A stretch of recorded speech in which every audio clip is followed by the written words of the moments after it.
Hello बच्चों, कैसे हो आप। मैं आशा करती हूँ कि आप सभी अच्छे होंगे। बच्चों, अपनी पढ़ाई कंटिन्यू करेंगे। बच्चों, लास्ट वीडियो में हमने शिक्षण प्रविधियों वाला अपना यूनिट शुरू किया था। आज हम शिक्षण प्रविधियों की जो कुछ प्रमुख शिक्षण प्रविधियाँ हैं उनको हम पढ़ेंगे। सभी बच्चे अपनी शिक्षण जो प्रविधियाँ हैं उनको नोट करते जाएंगे। अपनी नोटबुक लेकर बैठे सभी बच्चे। बच्चों, जो हमारी शिक्षण प्रविधियाँ होती हैं, ठीक है, वो शिक्षण प्रक्रिया में क्या करती हैं? रोचकता लाती हैं, प्रभावशीलता और सरलता लाने के लिए एक आवश्यक उपकरण होती हैं।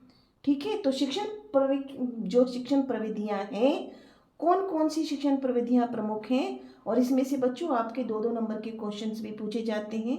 एमसीक्यू में भी आपके क्वेश्चन आते हैं। किस प्रकार से आते हैं वो हम आगे आपको क्लियर करते चलेंगे। सबसे पहले बच्चों, आपकी जो शिक्षण प्रविधि है वो है प्रश्नोत्तर प्रविधि। सेकंड है विवरण प्रविधि। थर्ड, वर्णन प्रविधि। फोर्थ, व्याख्यान प्रविधि। फिफ्थ, स्पष्टीकरण प्रविधि। कहानी कथन प्रविधि। निरीक्षण एवं अवलोकन प्रविधि। उदाहरण प्रविधि। खेल गतिविधि प्रविधि। खेल यानी गतिविधि प्रविधि है बच्चों। नेक्स्ट है समूह चर्चा प्रविधि, प्रयोगात्मक कार्य प्रविधि, वाद विवाद प्रविधि, कार्यशाला प्रविधि, और लास्ट है बच्चों आपकी भ्रमण प्रविधि। तो जितनी हमने ये शिक्षण प्रविधियाँ 14 हमने नोट की हुई हैं, हम इनको 1 बाय 1 करते हुए जाएंगे क्लियर।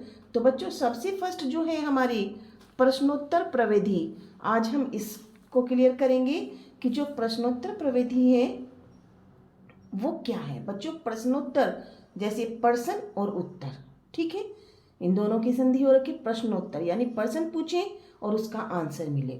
तो सबसे पहले बच्चों, ये सबसे आपको ये पता होना चाहिए कि प्रश्नोत्तर प्रविधि का जो निर्माण है वो किसने किया है। तो जो प्रश्नोत्तर प्रविधि का निर्माण है बच्चों, वो एथेंस के प्रसिद्ध दार्शनिक सुकरात ने किया था। यहाँ से आपका एमसीक्यू क्वेश्चन भी बनता है बच्चों कि प्रश्नोत्तर प्रविधि के प्रवर्तक यानी प्रतिपादक का नाम क्या है बच्चों? सुकरात। इसीलिए इस विधि को सुकरात प्रविधि भी कहते हैं। यह जनतांत्रिक व्यूहरचना है। सुकरात का विचार क्या था बच्चों कि जो शैक्षिक पाठ्यक्रम है, कि शैक्षिक पाठ्यक्रम को इस प्रकार से रेखांकित करें कि बालक सत्य की जांच करके उसे आत्मसात कर ले, यानी जो विषय वस्तु है उसे बच्चा जांच करके समझ करके उसे ग्रहण करे। ठीक है बच्चों, तो सुकरात क्या चाहते थे कि जो शैक्षिक पाठ्यक्रम है उसको इस प्रकार से रेखांकित किया जाए कि बालक सत्य की जांच करके उसे आत्मसात कर ले। हो गया बच्चों क्लियर आपका ये। तो बच्चों, ये जो आपका प्रश्नोत्तर प्रविधि है, एक आपका एमसीक्यू क्वेश्चन यहाँ से बन रहा है और 2 नंबर के क्वेश्चन में पूछ रहे थे कि प्रश्नोत्तर प्रविधि को उदाहरण सहित समझाइए। ठीक है, इसमें बच्चों जो हमारी प्रश्नोत्तर प्रविधि है वो प्रत्येक विषय के शिक्षण में ये विधि अत्यंत महत्वपूर्ण रूप से प्रयोग की जाती है, क्योंकि इसके द्वारा ही बच्चों अधिगम प्रक्रिया को प्रभावोत्पादक बनाया जाता है।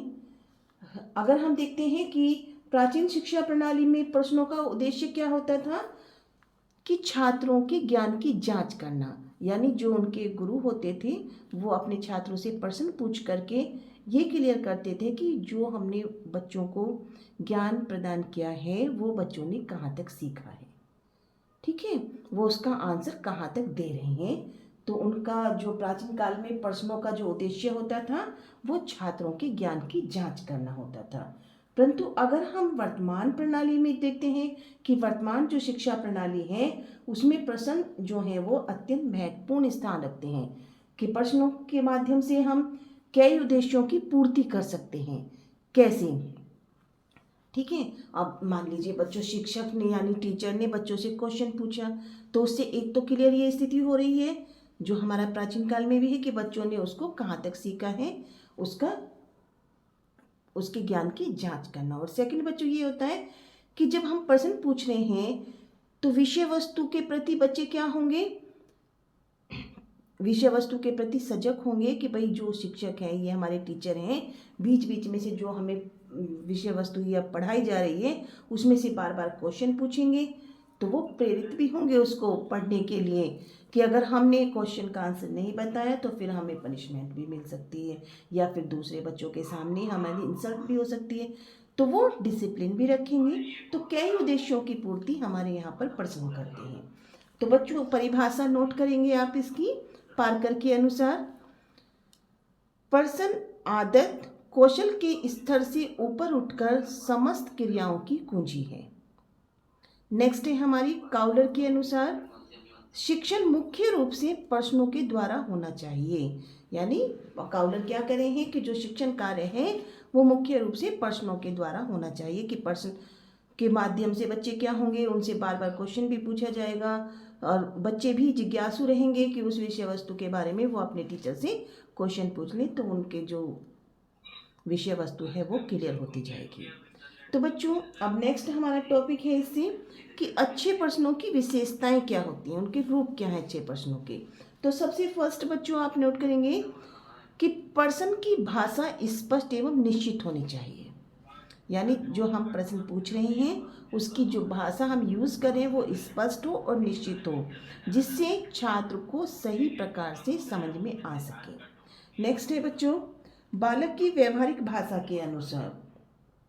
ठीक है, यानी बच्चों प्रश्नों की रचना जो हो वो इस प्रकार से हो कि बालक की व्यवहारिक भाषा के अनुसार होनी चाहिए, कि बालक उसको अच्छे प्रकार से समझ सके। थर्ड है बच्चों प्रश्न उद्देश्य के साथ संबंधित होना चाहिए। यानी जो प्रश्न है वो अपने उद्देश्य से संबंधित हो, रिलेटिव होना चाहिए। नेक्स्ट है बच्चों एक प्रश्न में एक ही विचार होना चाहिए। यानी एक प्रश्न में एक ही विचार होना चाहिए। कि कभी कभी क्या होता है कि कुछ व्यक्ति ऐसे प्रश्न पूछ लेते हैं कि उसमें 2-3 मीनिंग्स निकलना शुरू हो जाता है, या विचारों के अधिक विचार होने के कारण प्रश्न उलझ जाता है। ठीक है, वो प्रश्न क्लियर ही नहीं होता कि वो पूछना क्या चाह रहा है। ठीक है, यानी एक प्रश्न में एक ही विचार होना चाहिए। नेक्स्ट है बच्चों प्रश्न शिक्षण के स्तर के अनुसार होने चाहिए। यानी जो प्रश्न है वो शिक्षण स्तर के अनुकूल हो। ठीक है, यानी जिस स्तर के बच्चे हैं भाई, जिस स्तर की विषय वस्तु है उसी स्तर के अनुसार हम प्रश्न का निर्माण करें। नेक्स्ट है बच्चों प्रश्नों में क्रमबद्धता होनी चाहिए। ऐसे ना हो कि हमने स्टार्टिंग से एक क्वेश्चन पूछ लिया और लास्ट में हमने पूछ लिया। यानी एक रिद्म होना चाहिए, प्रश्न पूछने का एक क्रम होना चाहिए। तो सबसे पहले हमने नोट किया कि प्रश्नों की विशेषताएं कैसी हो, कि प्रश्न की भाषा स्पष्ट एवं निश्चित हो। ठीक है, जिससे वो बच्चों को अच्छी प्रकार से क्लियर हो जाए। जो प्रश्नों की रचना है वो बालक की व्यवहारिक भाषा के अनुसार होनी चाहिए। प्रश्न उद्देश्य के साथ संबंधित होने चाहिए। सॉरी, एक प्रश्न में एक ही विचार होना चाहिए, और जो प्रश्न है वो शिक्षण स्तर के अनुकूल हो। प्रश्नों में क्रमबद्धता होनी चाहिए। नेक्स्ट हम करते हैं बच्चों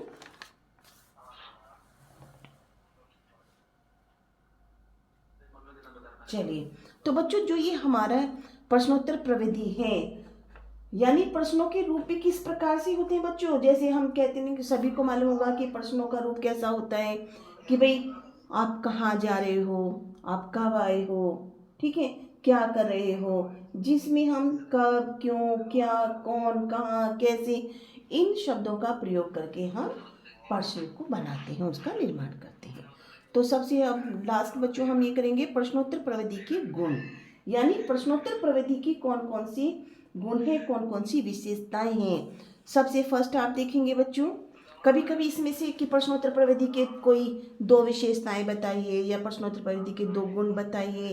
तो इस तरीके से आपको इनको क्लियर होना चाहिए। तो प्रश्नों का क्या विशेषता है बच्चों, सबसे देखिए फर्स्ट है बच्चों जो प्रश्नोत्तर का प्रयोग है वो बालक के पूर्व ज्ञान की जांच की जाती है। यानी प्रश्नों का प्रयोग करके हम बालक के पूर्व ज्ञान की जांच कर सकते हैं। ठीक है, सेकंड है बच्चों इस प्रविधि में शिक्षक एवं शिक्षार्थी दोनों क्रियाशील रहते हैं। ये मोस्ट है बच्चों, इसे आप जरूर नोट करेंगे। ठीक है, आपको बिल्कुल क्लियर होता जाएगा बच्चों कि जो प्रश्नोत्तर प्रविधि है भाई प्रश्न शिक्षक पूछ रहा है और छात्र उसका आंसर दे रहे हैं, तो इसमें दोनों ही क्रियाशील हैं। थर्ड है बच्चों, कक्षा में अनुशासनहीनता की समस्या नहीं आती है। ठीक, यानी बच्चों जब प्रश्नोत्तर प्रविधि का प्रयोग करते हैं अध्यापक तो कक्षा में अनुशासन बना रहता है, अनुशासनहीनता की समस्या उत्पन्न नहीं होती। नेक्स्ट है बच्चों, छात्रों को स्वयं सोचने का अवसर देते हैं। यानी जो प्रश्नोत्तर प्रविधि है वो छात्र को स्वयं सोचने का अवसर प्रदान करती है, जिससे वो अपनी समस्याओं का समाधान भी कर सकता है। नेक्स्ट है बच्चों, छात्र में नवीन ज्ञान की जिज्ञासा बनी रहती है। ठीक है, वो शिक्षक ने कुछ क्वेश्चन किया है टीचर ने, तो छात्र क्या करेंगे, उसको सुनेंगे ध्यान से और अब क्या आंसर बता रहे हैं फिर से उसको सुन करके वो लर्न भी करेंगे। तो छात्र में नवीन ज्ञान की जिज्ञासा भी बनी रहती है। नेक्स्ट है बच्चों, अगर हम देखते हैं कि जो प्रश्नोत्तर प्रविधि है उसका विद्यार्थी की सृजनात्मक क्षमता का विकास करती है, उसकी कल्पना शक्ति और स्वयं आगे बढ़ने के लिए भी प्रेरित करती हैं। हो गया बच्चों, प्रश्नोत्तर प्रविधि के हमने 5 विशेषताएं पढ़ी हैं।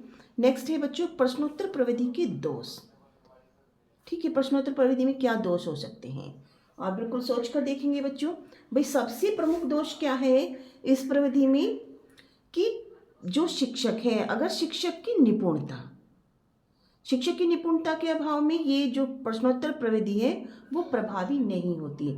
मान लीजिए कि अध्यापक को क्वेश्चन का सही निर्माण करना नहीं आ रहा है, उसे विषय वस्तु से संबंधित क्वेश्चन नहीं पूछ रहा है, या फिर जो क्वेश्चन पूछ रहा है उसमें वो क्लियरिटी नहीं है जो वो जानना चाह रहा है, यानी शिक्षक की निपुणता के अभाव में ये प्रविधि सफल नहीं होती, प्रभावी नहीं होती। नेक्स्ट है बच्चों, यह प्रविधि शिक्षण अधिगम प्रक्रिया में बाधक होती है।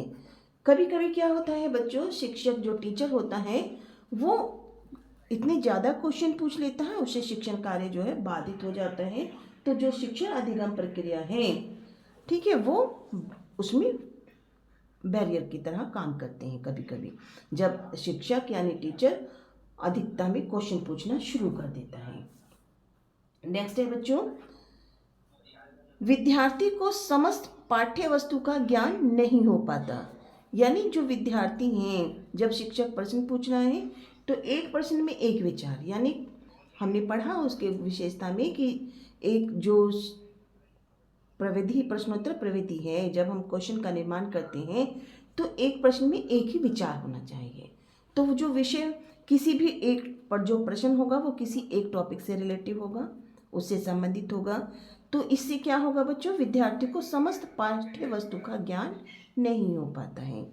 नेक्स्ट है बच्चों, सभी अध्यापक अच्छे प्रश्नों का निर्माण नहीं कर पाते हैं। ठीक है, जो ये सभी शिक्षक होते हैं वो अच्छे प्रश्नों का निर्माण नहीं कर पाते, क्योंकि प्रश्नों का निर्माण करना भी एक कला होती है बच्चों। प्रश्नोत्तर प्रविधि से कक्षा में निरस्ता का प्रभाव फैलता है। किस प्रकार से बच्चों निरस्ता का प्रभाव पड़ता है, कक्षा में निरस्ता किस प्रकार से आती है कि जो वही क्वेश्चन पूछा, जो टीचर ने क्वेश्चन पूछा है वो एक स्टूडेंट आंसर दे रहा है उसका, बाकी बच्चे क्या कर रहे हैं, उनका ध्यान ही नहीं है आंसर की तरफ, वो आराम से बैठ के बातें कर रहे हैं। तो इससे वो कक्षा में निरस्ता भी उत्पन्न हो जाती है, कुछ बच्चे उसमें इंटरेस्ट ही नहीं लेते, कोई भागीदारी नहीं दिखाता है कि भाई हाँ मैं इसका आंसर दूँ। तो जो 2-4 बच्चे होते हैं वो ही क्वेश्चंस का आंसर देते हैं और बाकी बच्चे शांत बैठ जाते हैं, तो इससे कक्षा में निरस्ता का प्रभाव बढ़ता है। तो बच्चों आज हमने प्रश्नोत्तर प्रविधि पढ़ी है, और प्रश्नोत्तर प्रविधि में से मेन जो मैंने आपको बताया है, सबसे मेन है बच्चों इसके प्रवर्तक कौन है, सुकरात। इसको कभी कभी ये भी आ जाता है बच्चों कि प्रश्नोत्तर प्रविधि को और किस नाम से जाना जाता है, तो सुकरात विधि के नाम से भी इसको जाना जाता है। तो इसके गुण, इसकी विशेषताएं, इसके बारे में हमने पढ़ा कि सुकरात क्या कहते थे, कि सुकरात का मानना ये था कि जो शैक्षिक पाठ्यक्रम है उसको इस प्रकार से रेखांकित किया जाए कि बालक सत्य की जांच करके स्वयं उसको आत्मसात करे। तो आई होप कि आपकी ये प्रश्नोत्तर प्रविधि बिल्कुल क्लियर हो चुकी होगी। अगर कोई डाउट हो तो आप कमेंट बॉक्स में अवश्य लिखें। सभी को वीडियो पसंद आई हो तो वीडियो को लाइक करें। थैंक यू बेटा।